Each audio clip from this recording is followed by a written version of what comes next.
What's up, MAP training? Here is another drill that you can apply in the gym or on the field to increase your proprioception, but more importantly, your ability to create patterns in your brain.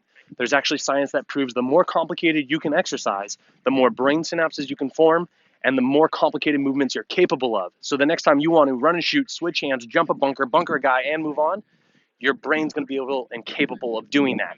So what I'm going to do is I'm going to start with 3 targets here. I have my right and left pylon cones that are about 10 yards apart, and I have one anything here in the middle, another pylon cone, small hyperball pipe will work just fine. And essentially I'm going to create a pattern. So this first one with just 3, what I'm going to do is I'm going to start at one end.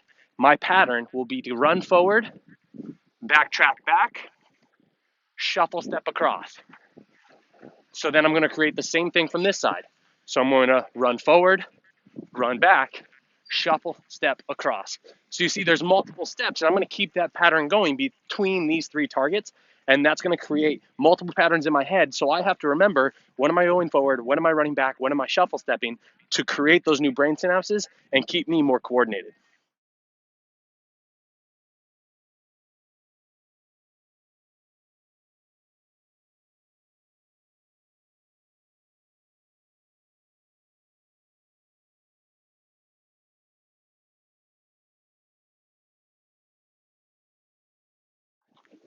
Now, there's a few ways that you can make this drill more complicated. You can do that by 1, adding an extra pylon cone, adding an extra target to run to, and or adding your gun to your hand and creating hand switches throughout your patterns.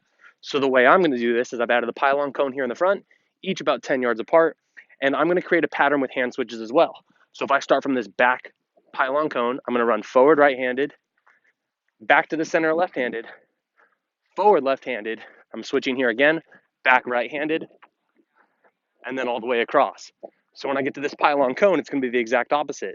I'm going to go forward left-handed, back right-handed, forward right-handed, back left-handed, and then across. And I'm going to keep creating that movement pattern for my set. I like to do these for about 20 seconds, up to 30 seconds if I'm really feeling tough. But adjust this pattern however you want. You can create different target patterns, different run patterns. You can add different gun movements into it. But creating these complications is going to make you more coordinated and more efficient on the field.